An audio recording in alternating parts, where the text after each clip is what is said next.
Nabilang niyo na ba kung ilang beses niyo pong narinig ang salitang Merry Christmas? Nabilang niyo na po? Hindi na, no?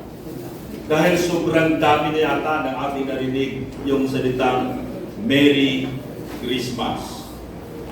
Ano po ba sa inyo, anong dating sa inyo pag narinig kong batiin po kayo ng Merry Christmas? May dating pa ba? Oo. Kasi nga, ngayon po ay ang ikot ng daigdig ngayon ay unti-unting pinapalitan yung diwa ng Kapaskuhan ng Christmas ng salitang year-end celebration.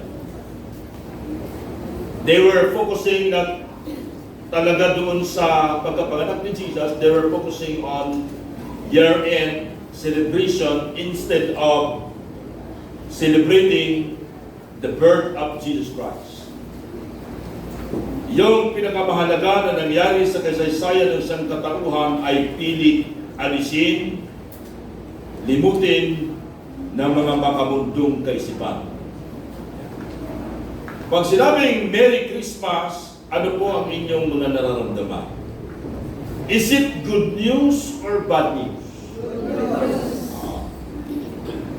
Magiging bad news lang yan pagka halimbawa binati kayo ng Merry Christmas, iisipin niyo po, siguro mamamas ko na naman sa amin.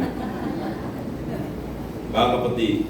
Now, we are going to study the essence of the birth of the Savior. Ano talaga ang kahulugan nito sa atin mga kapatid? Bakit tayo mga Christians, especially mga born again, ay nagsiselebrate kapatid ng kaarawan ng ating Panginoon ng kanyang kapanganakan? Now, kung ating titignan mga kapatid sa mga talatang binasa po natin, ang Book of Luke ay meron pong overview. Sabi dito mga kapatid, the Gospel of Luke is a detailed account of Jesus' life, ministry, death, and resurrection, written by the physicians to show Jesus as the compassionate Messiah for all people, Jews and Gentiles, rich and poor, outcasts, emphasizing God's salvation through His love, mercy, and coming upside down the kingdom of God, marked by humility, forgiveness, and service, culminating in the ascension and the promise of the Holy Spirit. That's the whole overview ng aklat po ng Book of Luke. Si Lucas ay isang doctor by profession.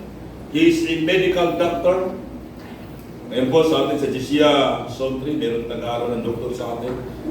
Si Dr. Russell. Pag-pray natin, hindi lang sa doktor, kung hindi preacher din. Pastor na doktor. Ayan. Siya isang medical doctor na siya lang ang binigyan ng authority ng Roman Empire na gumutin ang mga Christians na sila'y naparusahan ng severe persecution. Si Lucas lang po ang binigyan ng kapangyarihan na siya ang manggamot sa mga Christians na nasugatan. Iba ay dying, kapatid, dahil sa severe persecution.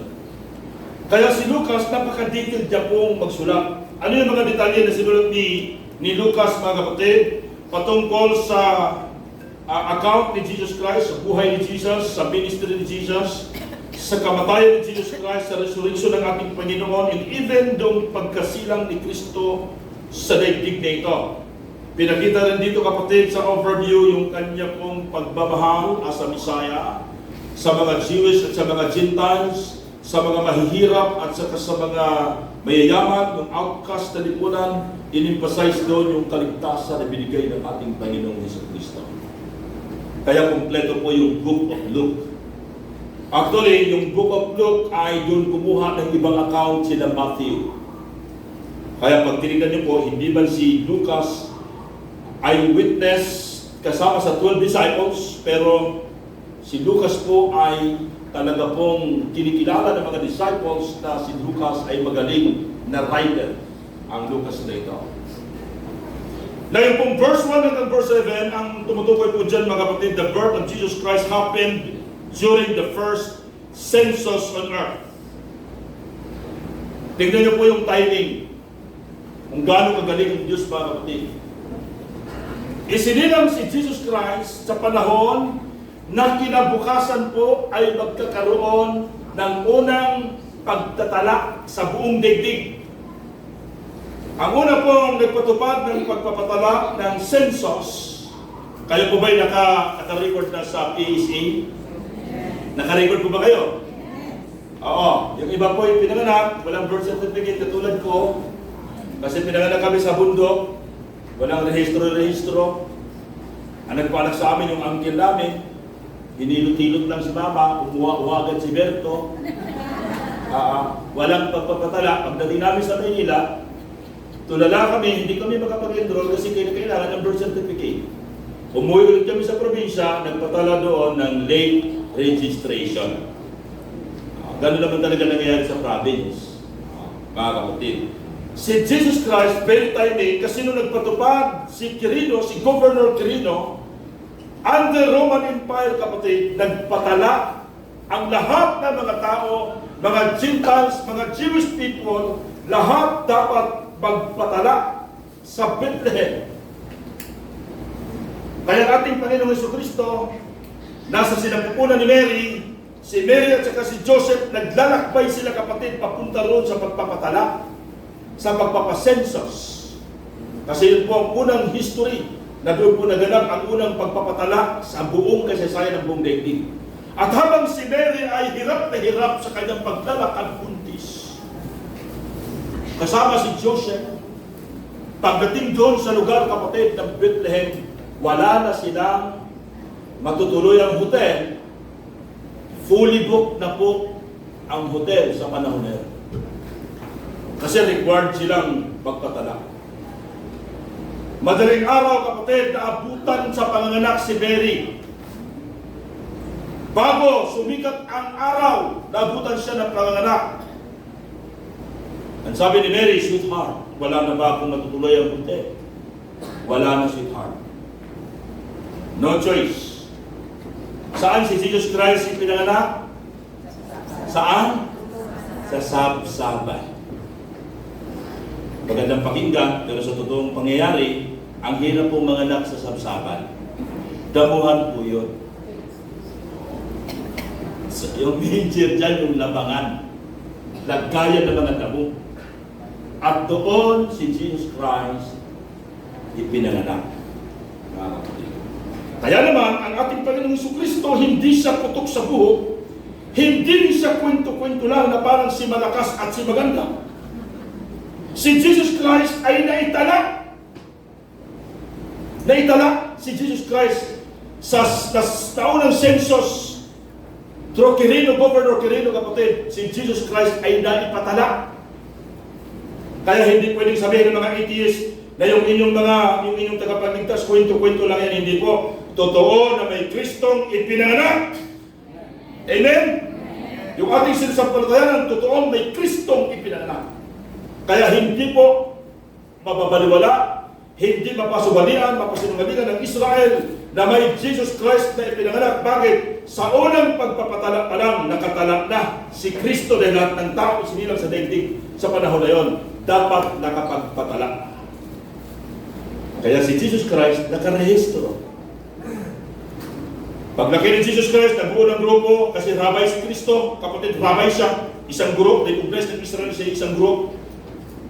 Nakatala din, nakarehistro din yung kanilang grupo sa PSA. Philippine Security Exchange Commission ng Israel, nakatala din. Anong patunay? Ang grupo nila siningil po ng buwis.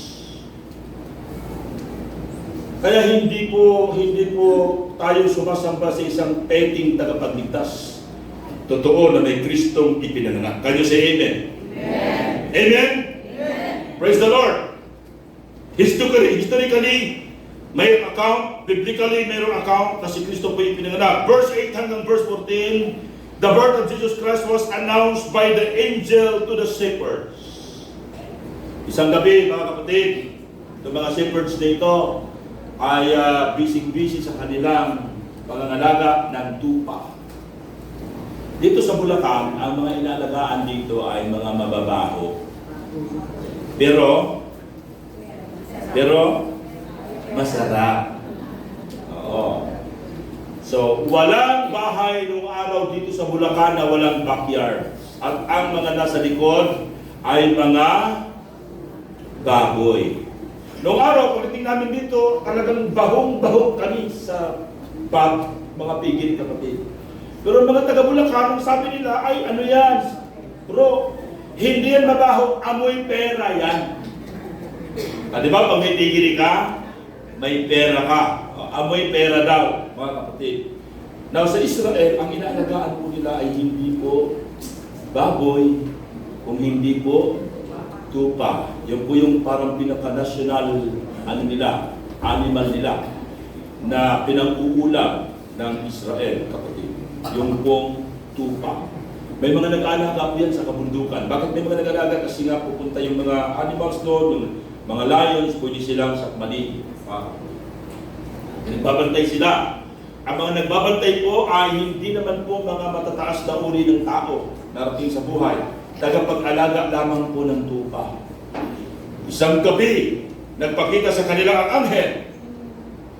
First time nilang makakita ng anghel, kapatid. Sa tanang buhay nila, first time nila makakita ng anghel. At ang anghel na yun na nagdala ng balita sa kanila ay si Gabriel. Angel Gabriel. Meron kasing Michael Angels, mga kapatid.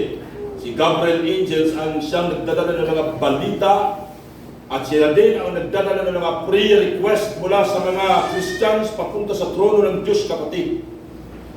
May iba't ibang klaseng anghel. Meron pong seraphim. Alam niyo po seraphim? Merong 6 ang pakpak, 4 ang mukha. Ang libad po niyan paikot, kapatid. Nasa Isaiah chapter 6. Paikot po ang lipad yan. Sobrang bilis po yan, kapatid. 4 ang mukha. May mukha dito, may mukha rito, may mukha rito, may mukha sa likod. Eh kung makakita ka ng ganyan, hindi ka ba matatakot? Tapos ang tindi ng ang lalaki nito, mga kapatid. Nung makita ng mga shepherds dito, na may nagliwanag, nagbukas ang kalangitan, nagpakita ang anghel. Ang sabi ron, sila ay mga natakot. Sino nito yung nakakita na ng anghel? Si Pastor Derek na nakaraan. Pastor, meron pong mukhang anghel, pero hindi anghel. Anong sabi? Sabi nito, mga kapatid, verse 9, and the angel of the Lord appeared to them, and the glory of the Lord shone around them, and they were filled with great fear. Hindi lang anghel ang kanilang nakita, kapatid, yung glory ng Panginoon na puno ang lugar ng kabundukan na yun. Naramdaman ng mga shepherds ay takot. Makita ka ba naman ang first time na makita ng ganong katinding anghel? Hindi basta-basta. Kaya pag kayo napunta ng langit, baka 5 taon kayong tulala.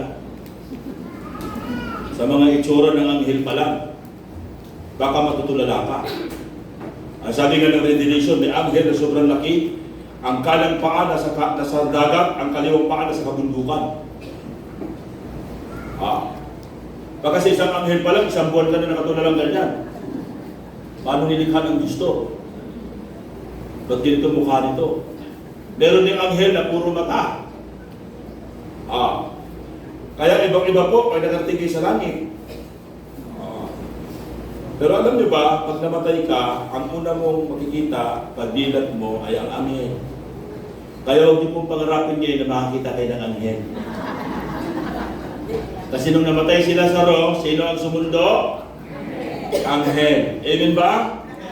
Kaya hindi nagsasabing, ay nakikita ko ng anghel. Yung mga extreme na teaching ngayon, nakikita ko ng anghel. Imagination lang yun.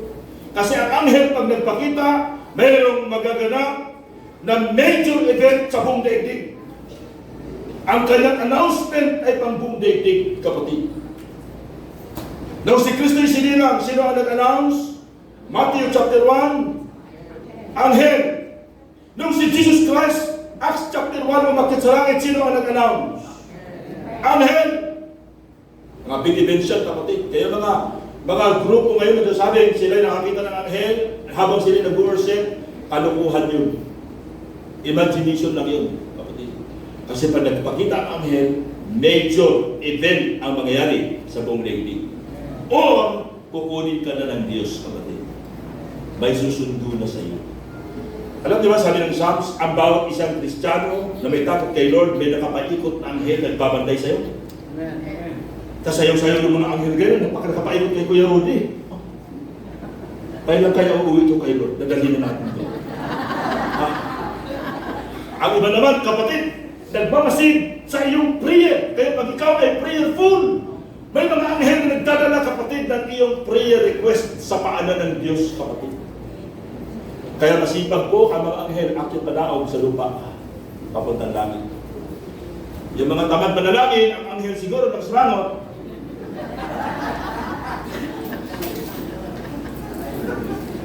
Puro Facebook lang ito, puro scroll lang sa Facebook. Kailan kaya manalangin ito? Ganun, may minister pa ang anghel, kapatid. Natakot sila. Pero sabi ng anghel, in the angel, verse 10, in the angel said to them, fear not, for behold, I bring you good news of great joy that will be for all people, for the people. For unto you is born this day in the city of David a Savior who is Christ the Lord. And this will be a sign for you. You will find a baby wrapped in a swaddling cloth and lying in a manger. Sabi ng anghel, huwag kayo matakot. Meron akong good news sa inyo. Wow. Pag sinabihan kayo, kapatid, na may good news, alam mo, may good news ako sa iyo. Ano mararamdaman niyo? Excited? Ano ba? Ano ba? Masarap pakinggan. Ayaw niyo pong makarinig ng bad news. Amen? Hoy, huwag ka mabibigla, ha? Dahil, bad news. Huwag ka nakakagabi. Ano ba yun? Naatake na ba asawa ko? Ano ba nangyari? Nabangga ba sa nakyan? Ano ba nangyari? Ayaw mo makarinig ng bad news. Ano gusto nyo? Ano gusto nyo? Good news. Pero bakit kayo nanonood palagi ng mga blood control? Ang blood control ba bad news o good news? Bad news. Oo. Nung pagkamatay si Cabral, sabi, di ba? Buti nga sa kanya. Pero bad news yun, kapatid. Pero ang dala ng anghel, nung si Kristo ipinanganak, is a good news. Anong good news? Sabi ng anghel. Sabi ng anghel, ipapanganak ang isang tagapagligtas. In angel said, fear not, huwag kang matakot. For behold, I bring you good news of great joy that will be for all the people. Kapag may good news, mayroon pong great joy. Amen ba mga kapatid? Mayroong great joy. Sabi ng anghel, ipapanganak ang tagapagligtas sa lugar ng Bethlehem. Siya ang tagapagligtas sa lahat ng tao. Anong good news, kapatid? Isa-isahin po natin yung ating outline. The first one, sabi rito, the birth of Jesus Christ gives good news of great joy to all the people. Verse 8 hanggang verse 14. Ang kapanganakan ng ating tagapagligtas ay magdadala at magbibigay, kapatid, ng dakilang kagalakan sa sangkatauhan. Dahil po, ang kagalakan ay hindi lang po nakukuha sa pera.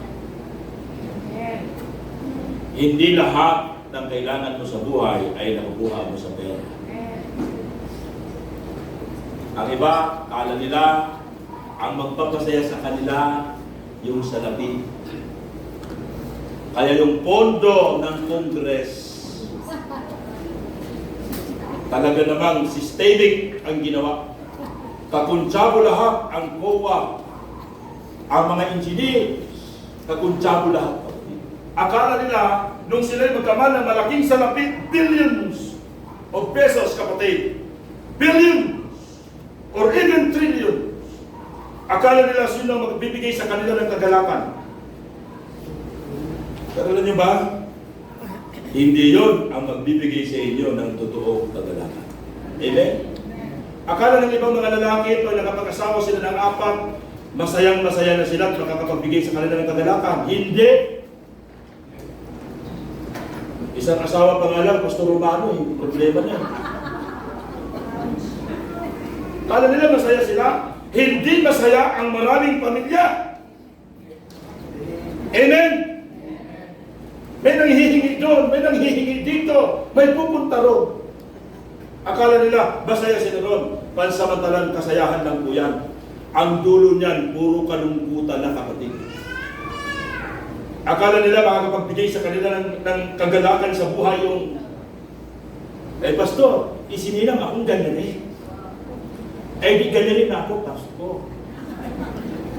Akala nila na makapagbigay sa kanila ng kagalakan, hindi. Kung paano ka nilikha ng Lord, kung lalaki ka talaga. Amen. Walang bakla, walang tomboy na nilikha si Lord. Talagang mga disib lang yung mga naging tomboy at saka naging bakla, mga na-disib ni Satanas. Kaya sabi ko rin sa isang bakla sa isang tomboy, sabi niya, Pastor, di man ako nagkasala kay Lord kahit na ang pakiramdam ko lalaki. Sabi ko, nagkasala ka pa rin. Bakit, Pastor? Sabi ko, patunayan ko sa'yo, hindi ka lalaki. Nireregla ka ba? May lalaki bang nireregla? Sabi ko, disib ka. Kaya mga naging bakla, naging tomboy, mga disib yan, mga nadaya sa Satanas. Kaya mag-pray po kayo, Lord, ipaliwanag dito sa akin. Pagliwanagin niyo po ang inyong kaisipan na hindi ako bakla, hindi ako tomboy. Ako ay totoong lalaki. Kumanta po kayo, lalaki po ako. Ha? Mga disib, akala nila, yun na nagpapasaya sa kanila. Kaya nakausap kong isang bakla sa Thailand, sabi na, Pastor, alam niyo po, huli na ang lahat. Nung ako'y nagpatanggal ng aking kasarian, akala ko doon ako siniligaya, Pastor. Wala na talagang kaligayahan lahat na nagpatanggal ng kasarian, Pastor. Parusa sa amin lahat, ang bago pa, Pastor. Ang bago. Sabi sa katabi mong lalaki, huwag mo nang balaki. Balaki. Hindi yun ang magbibigay sa iyo ng kagalakan. Ang magbibigay sa iyo ng kagalakan ay si Kristo. Amen? Pangalawa, kapatid, the birth of Jesus Christ gives you what? Peace. Sabi sa verse 14, the birth of Jesus Christ gives peace to all people. Glory to God in the highest, in on earth, peace among those with whom He is pleased. Si Kristo ang kanyang kapanganakan magpagdala sa iyo, kapatid, ng kapayapaan. Masaya ba na may kapayapaan ng isang tao? Masaya? Kala mga taga-DPWH, mga kabarok ni Pastor Estela, di mga engineers yan eh. Alam niyo pa, si Capral, nagulat ako paggabi Pastor eh. Si Capral, naging ano pala siya, naging head ng Civil Engineering Institute of the Philippines. Si Pastor Estela po, head siya ng Makati, ng buong Makati Civil Engineering. Si Capral, pambuong Pilipinas, kapatid. Akala ni Capral, kapag nagkamal na siya ng maraming pera, kapatid, payapa na siya. Ilang bilyon, kapatid, ang pera niya. Pero may kapayapaan ba? Wala. Nakaupo siya sa bangin. Lilingon-lingon. Sabi nila, biglang tumalon. Kasi ikukulong na siya. Ayaw niya makulong. Akala nila makukuha ang kapayapaan sa pangurakot, kapatid. Hindi makukuha ang kapayapaan sa pangurakot. Samantalang ang dami mga Pilipino na nagugutuman, nagtitiis sa 500 na noche buena. Pero ako hindi ako naniwala sa inyo, 500 lang kasi sa inyo sa 25. Alam niyo, pagkakaiba ni Cabral at ni Pastor Estela, parehas silang engineer, parehas silang nasa leadership ng ating gobyerno, kapatid. Pero ang pagkakaiba ni Pastor Estela, pag may pera, namimigay ng pera. Tumutulong sa misyon. Kaya may kapayapaan. Nawalan man ng asawa, payapa pa rin. Lalong payapa dahil malaki ang insurance ni Kuya.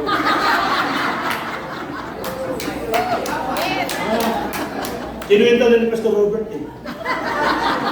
Napaka-giver po ni Pastor Estela.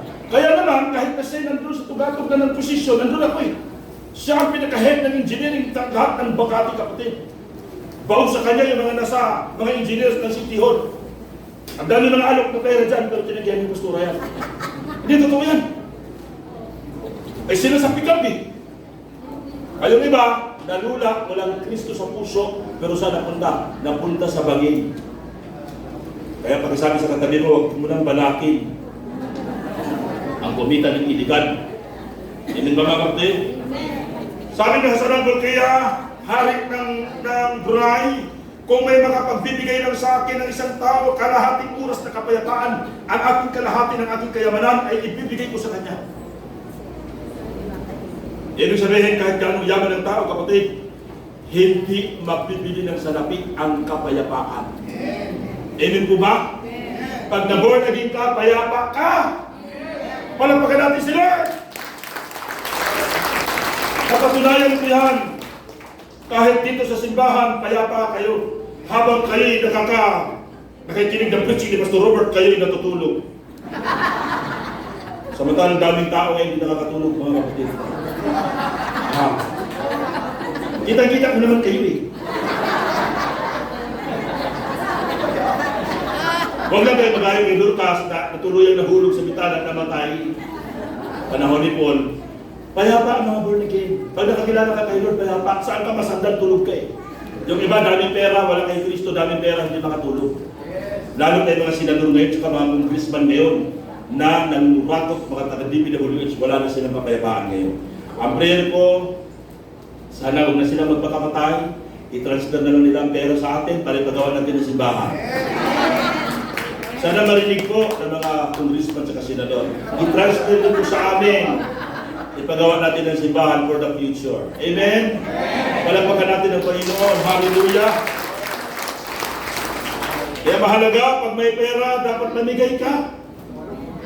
Kasi ang pera, kapatid, pag yan ang naging Diyos mo, eh wala na. Talagang mapapahama ka niya. Kaya mga tumanggap ng bonus, ng 13-month pay, mamigay kayo mamaya. Amen ba mga kapatid? Totoo, mamahagi kayo.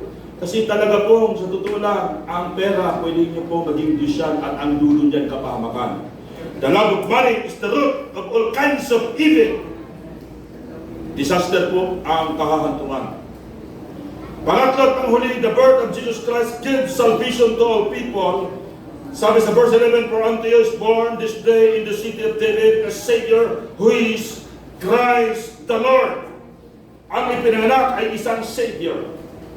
Sabi ng anghel kay Joseph, pakasalan mo si Mary, sapagkat ang ipapanganak niya, Matthew chapter 1 verse 18, ang ipapanganak niya ay sa kapangyarihan ng Santong Espiritu. Siya ang magliligtas sa mga tao mula sa kanilang mga kasalanan.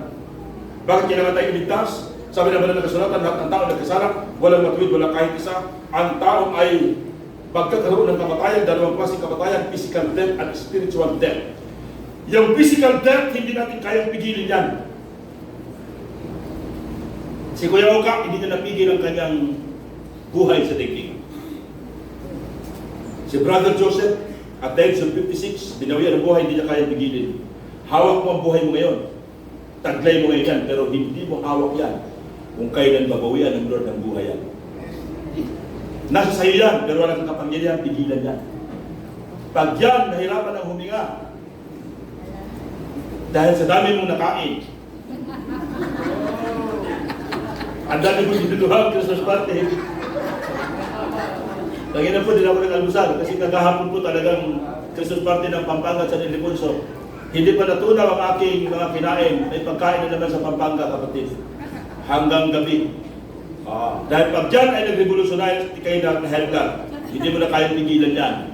Magbababay na sa iyo ang iyong kaluluwa at espiritu. Hindi ko po kayo tinatakot, marami po tayong pagkain mamaya.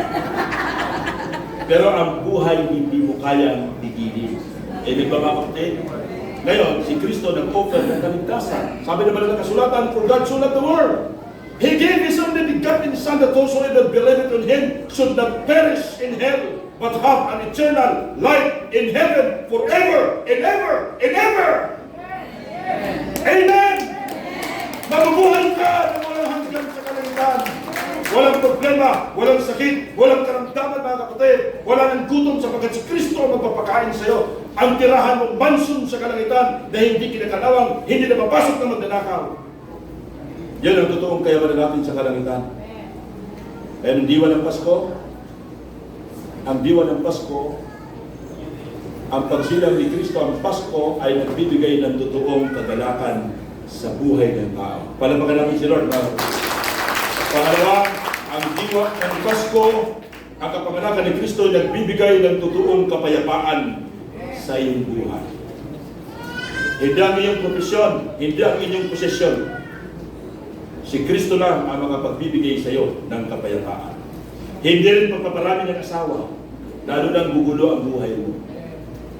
Si Solomon, 1,000 ang asawa, 700 ang pinakasalan, 300 ang kabit. May gwapo pa ba kay Solomon? Pero saan si Solomon natutulog? Sa bubong ng kanyang bahay. 1,000 ba naman yung nagdadagdag eh? Walang tigil yun. Isang asawa nga nang dadagdag sa'yo, talagang hindi lang sa bubong ka matutulog. Sa garahe, di ba, Pastor Edwin? Kapatid, huwag nyo nang pangarapin. Magbasa kayo ng Bible, wala pang gumagawa ng kalukuhang nagtagumpay. Ang kagalakan natin ay na kay Lord. Ang kapayapaan natin ay na kay Lord. Ang kaligtasan mo at kaligtasan ko ay nasa Panginoon. Amen ba mga kapatid? Ano sabi ng anghel? Huwag kang matakot. Kaya sa Kapaskuhan ito, huwag kayong matakot. Ano mangyayari sa next year? Huwag kayong matakot. May balita ng giyera, huwag kayong matakot. Bakit? Buhay ang ating tagapagligtas. Amen? Mamatay, mabuhay! May pag-asa tayo kay Kristo. Sabi nito, be happy, for Christ has been born. Huwag kayo malungkot. O matanggap ng mamayang regalo ay parang kapiranggot lang. Ano ba yan? Mabuti pa siya. Siguro sinasadya talaga na hindi ako mabuno. Pag sabi sa katabi mo, huwag ka na magduda. Tanggapin nyo na kung anong meron. Amen? Amen. Pag nakatanggap mo kayo, salamat Lord. Yes. Hindi naman talaga ikaw ang may birthday. Sino may birthday? Si Lord. Kaya huwag ka magtampo. Amen? It is for blessed to give, than to receive. Amen? Sabi rito, share the good news about the birth of our Savior, the Lord Jesus Christ. Ang mga shepherds, kung marinig nila yung good news, naka-standby ba sila? Natulog ba sila? Hindi po. Sila ay humayong kaagad, hinanap ang bata, at nung mahanap nila, napatunayan nila, na-confirm nila, nag-share sila sa mga taong nandoon, kapatid. Nung mag-share sila sa mga taong nandoon, nagalak ang mga tao, natuwa ang mga tao, na-amaze ang mga tao, at umuwi po ang mga shepherds na nagpupuri sa ating Panginoon Hesus Kristo. Ngayong Kapaskuhan, i-share niyo po ang good news na mayroong tagapagligtas ay nagbibigay ng kapayapaan, kagalakan at kaligtasan. Ano pa po? Ngayong Kapaskuhan, sambahin po natin ang ating Panginoong Hesus Kristo. Palapakan po natin ang ating Panginoong Hesus Kristo. Praise the Lord! Hallelujah! Tayo po lahat ay tumayo mga kapatid. Inahan ko po ang ating worship team. Awitin natin yung "O come, let us adore Him" bilang pagsamba. Sabi sa verse 20, "In the shepherds return, glorifying and praising God for all they have heard and seen as it has been told them." Ang mga shepherds, kapatid, na-confirm nila yung kanilang narinig mula sa anghel. Ay nakita nila na totoong may Kristong isinilang. Ang response nila, sila po ay nagpuri sa ating Panginoon. Bakit po ba natin awitan ang may birthday? Si Jesus, na nakaupo sa kanang kamay ngayon ng Diyos, kapatid, nakatingin sa atin ngayon. At siya'y natutuwa. Kasama ang mga anghel. Even the angels in the heavenly places, they sang glorifying God. For the good news of earth has been born, the Lord Jesus Christ. Hallelujah. Let us lift up our hands to Jesus. Sa buong ang may birthday sa araw nito. God with us adore. Oh, come let us adore. Oh, come let us adore Him, Christ the Lord. One more time, let us sing this song. Hallelujah.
Give thee all the glory,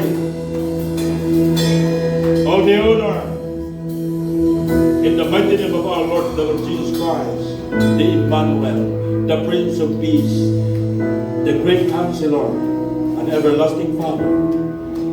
Happy birthday po, Panginoon. We give thee all the glory, honor. In Jesus' name, everybody will say, Amen.